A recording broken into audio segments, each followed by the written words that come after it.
Okay, everybody. Our next guest here is Pierre-Jean Alet. He's leading the Digital Energy Solutions team at CSEM, a Swiss Innovation Center focused on digital technologies and sustainable energy. His team draws state-of-the-art research in data science to create solutions to challenges in power and energy. You know, replacing fossil fuels with electricity is not a simple thing, but it is a key element to curb climate change. Power demand is increasing. On the other hand, wind and solar power is dependent on weather conditions. This fact creates new challenges for power networks in balancing their grid. Pierre-Jean Alet, his team has developed a data-driven solution for quantifying the demand and for activating it in response to requests. Pierre-Jean Alet will present the main technical aspects now. Please welcome Pierre-Jean Alet.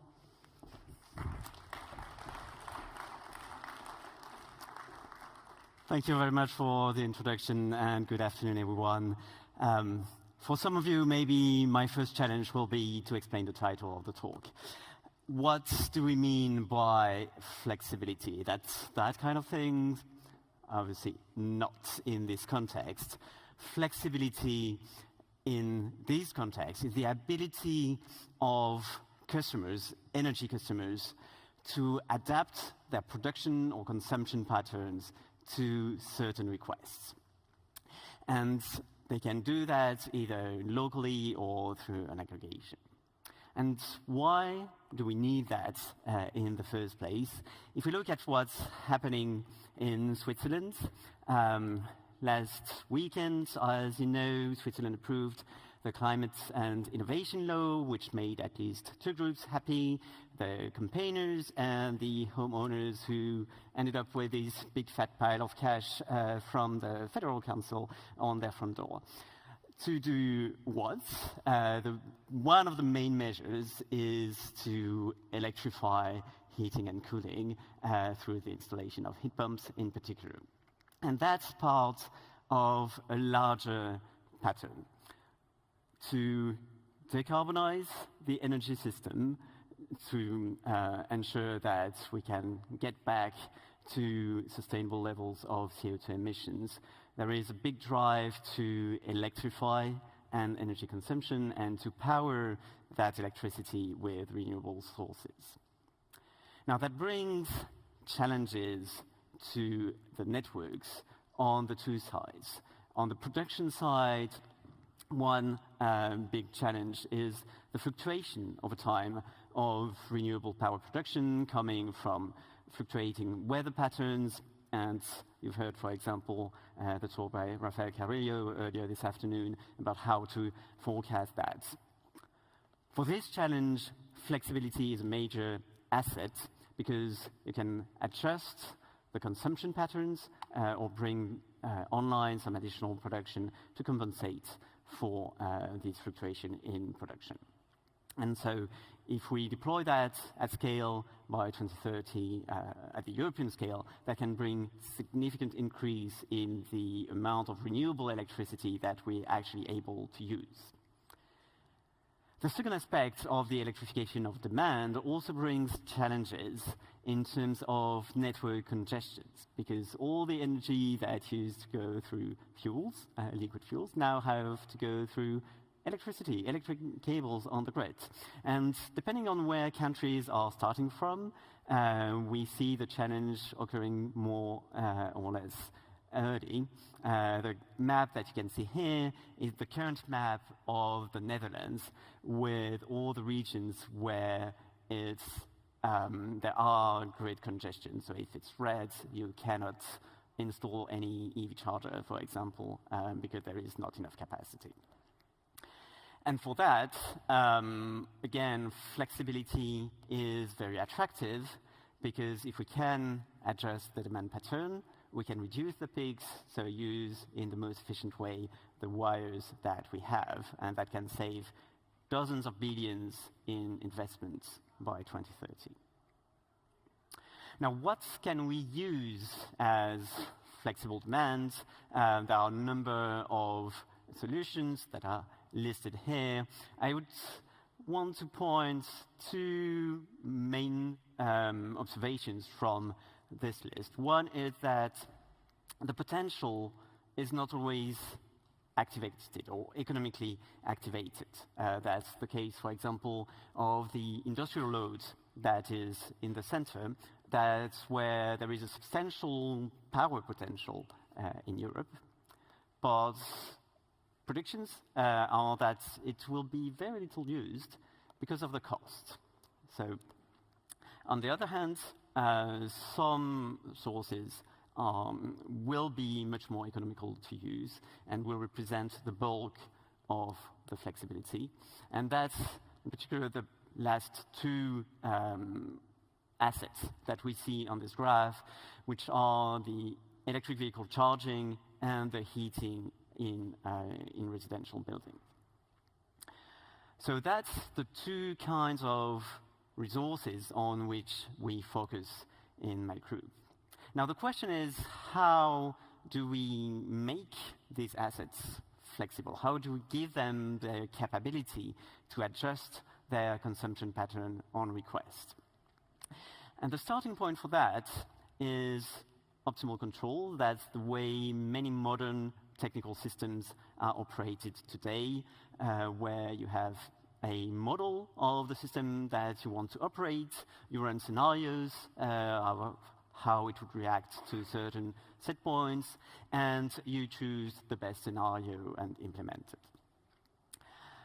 The challenges with that is that, well, you need a model, and you need a model that couples with the optimization. So a lot of the remaining talks will be actually on developing and choosing these couple of model and optimization in a way that addresses the main requirements that we have, which are sample efficiency, which are reliability. We want the system to perform in safe conditions. These are critical systems, and you don't want to boil people or to freeze them to death. And it also needs to be robust against uncertainty. Because one of the main challenges that we have in the energy sector to deploy machine learning is uncertainty, which can come from many sources, and I would want to highlight three. First source of uncertainty is the limited observability. So we have generally very imperfect data about the systems we want to work with. We have very poor description, and we may get data only later. So lack of data, lack of information. Second cause of uncertainty is the weather. Most of the energy consumption and production is one way or another dependent on weather. And as we all know, weather is predictable only to a certain degree. And the third source of information is people. We have people in buildings that don't always behave as expected, whose preferences can change over time, and that may do things that engineers think are suboptimal. And so we need to address these three sources of uncertainty. And we need to do that at scale, because we're talking about dozens of millions of devices that need to be controlled and coordinated in some way, and we need to deploy that fast. So looking at the first specification that I mentioned, this data efficiency, one approach that we've explored in the team is to develop hybrid learning techniques, where we first create a very simple physical model where we will describe this building as a sort of shoebox and giving simple parameters so that we can generate data in many different conditions, many different weather patterns, and train a model based on these general behavior, general physical behavior. This way, we know that the model will comply with basic physics rules. And then, once we have this pre-trained model, we expose it to actual measured data from the building, so that it adapts to all the specificities, the microenvironments, the behavior patterns that are not described in the data that we can access, the formal data that we can access. And we do that without disturbing the occupants, because all the crazy experiments have been done in the first place when learning the physics. And then as a bonus, once we have this model, we can also try and learn a controller based on that. So that's really the approach of reinforcement learning, where you would play with the model in simulation and wait until you've converged to a robust enough solution before deploying it on site. That is something that is quite effective, that demonstrates significant impact in terms of energy savings, in terms of comfort, that is still pretty involved in terms of model training, so not necessarily effective for every EV charging station in the world or every houses in the world. And if we take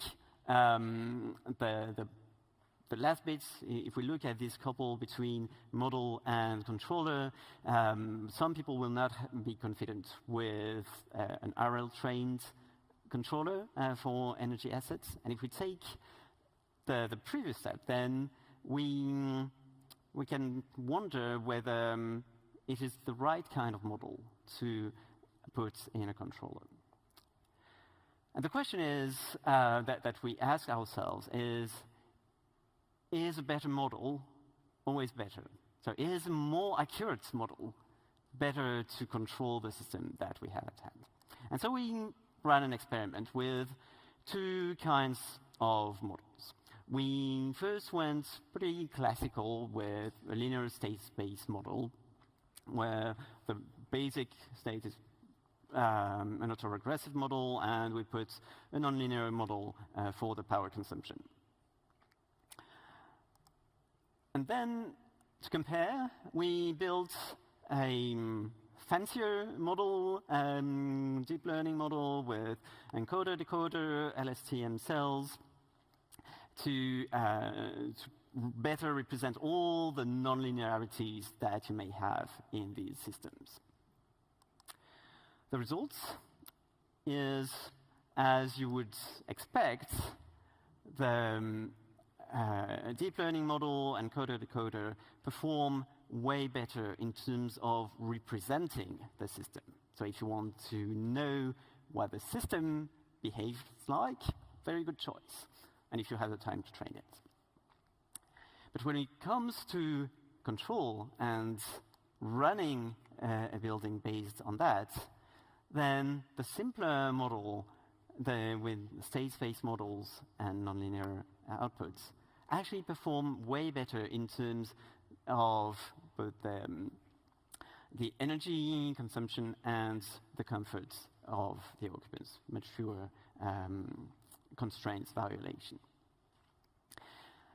So with this in mind, we thought, okay, maybe that's a way to go, not necessarily go deep learning, go to right size models in terms of complexity that we can integrate in control schemes.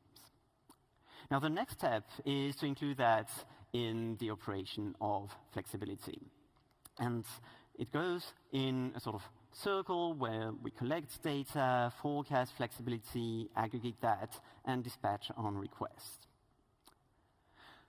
The key message that we need to exchange in this scheme is, in our view, what we call flexibility envelope. So that's a sort of three-dimensional information where you say, over time, what is my capacity to increase or reduce power consumption and for which period of time. So again, the desired characteristics for the model to provide that is that it be data-driven and that it provides some information about risk, or it integrates some risk measures. And so the approach that we've taken, having learned that simple models can sometimes work best, is to describe buildings as virtual battery. So anything is a battery. And we integrate the uncertainty in the battery parameters. How does that work? In training, we have these generic equations, so that's the state variation of the model over time, with A plus, A minus the response to requests for changes, and F is this nonlinear function to be determined that describes the natural evolution of the system if we don't do anything.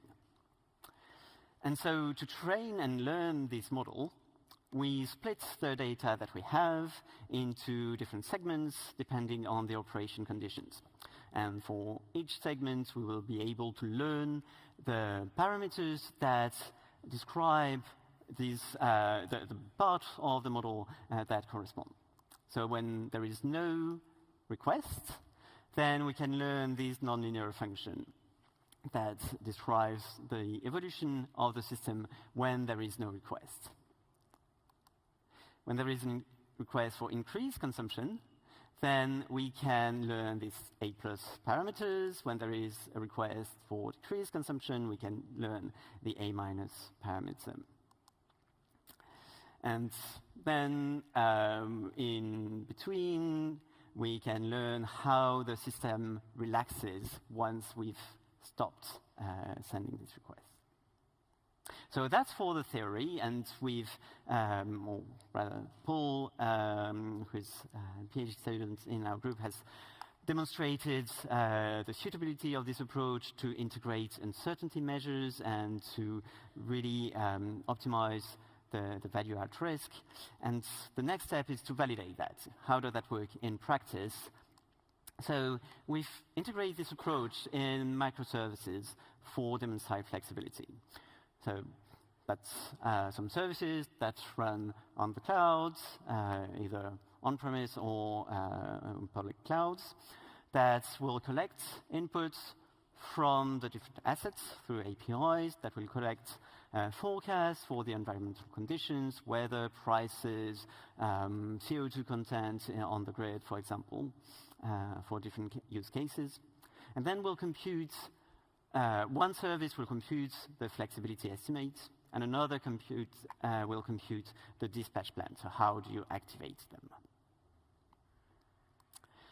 We've deployed that on different test sites. In particular, we have a running experiment now in Spain, in an industrial park.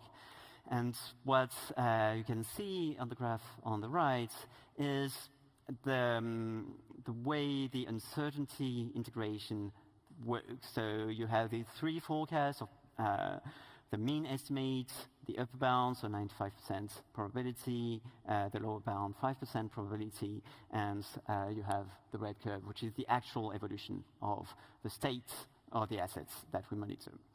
And throughout the time, even with all the uncertainties that we've, sources of uncertainties that we've seen, the state remains within the predicted bounds.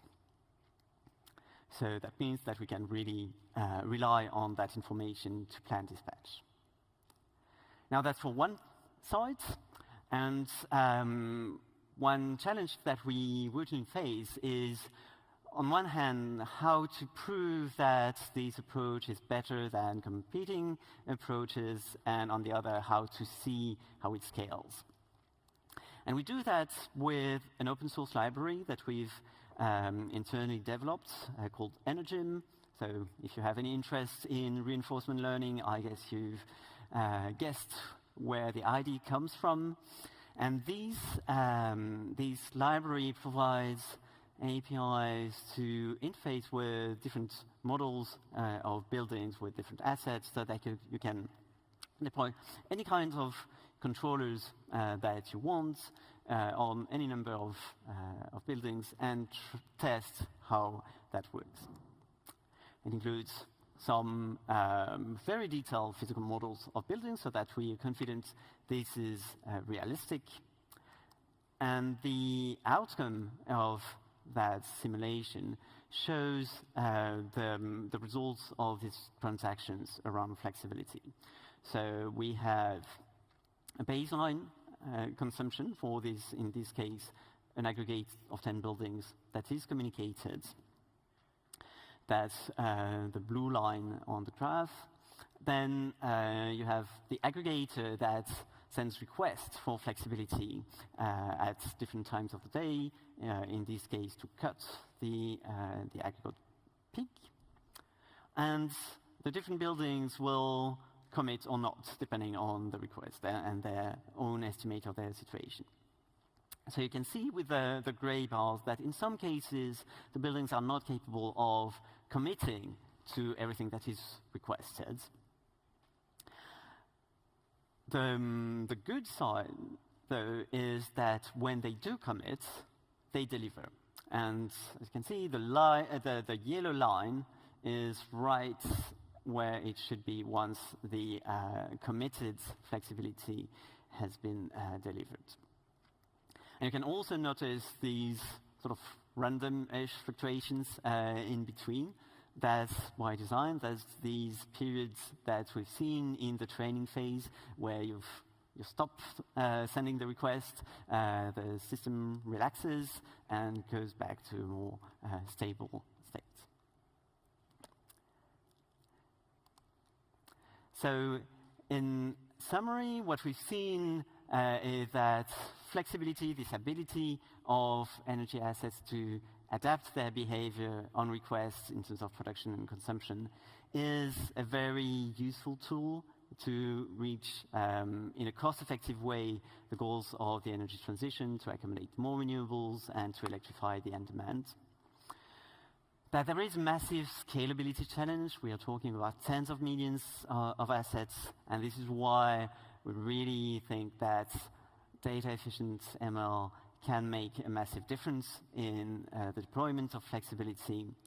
We have sources of uncertainty that, in our experience, these data-efficient model with nonlinearities, battery-like modeling, provides the right approach to solve. That's something that is theoretically grounded, experimentally validated, and simulated in scale-up, and can be deployed as a cloud microservice. So with that, I would like to thank you for your attention, and happy to take any questions. Pierre-Jean Alet, are there any questions from the audience? Managing the uncertainty? What do you expect in the future in this field? Ooh. Easy question. So, I expect that to be deployed. I think it will probably start with electric vehicle chargers, both because they are the most modern assets that are currently being deployed, and also because they are the biggest troublemakers in the grid. So network operators are really scared of their deployments, so there will be also a lot of pressure to put that. It will be challenging because... Anyway. Of course. Because electric vehicles move, so you don't necessarily know when you can rely on them to adapt and react to these requests. There's a question in the front. Where's the microphone? The microphone is coming.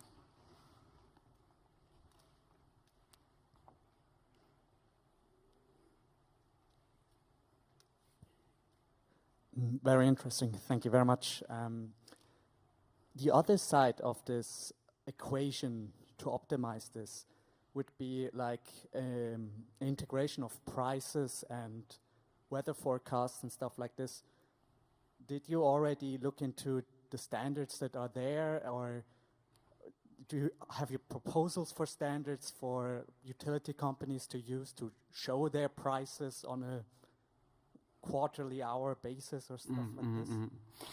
So there are lots of experimentations at the moment on that side, how to formalize the transactions between the two sides.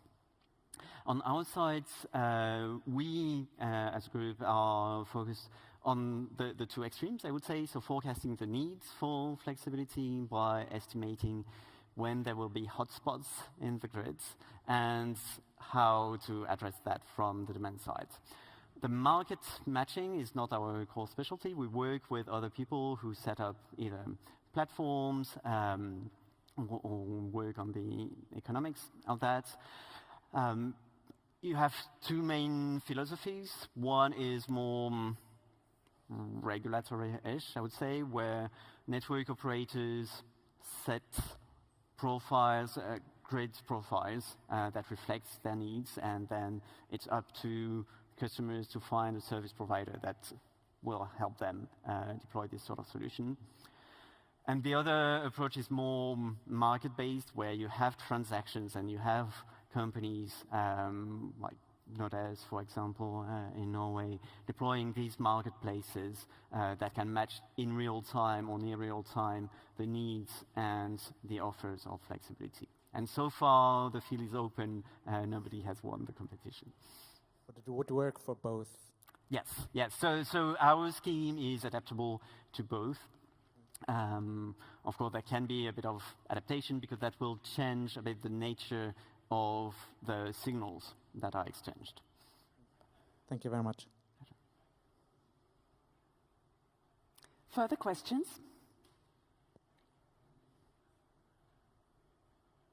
Okay. So then let's have a last short break then before we start with the last keynote speaker of the day, which will be interesting too. Thank you for being here. Pierre Alet, this is for you, little present, for being here. Thanks a lot. Thank you. And thanks for you. See you in a couple of minutes. Start will be 5 o'clock. See you then.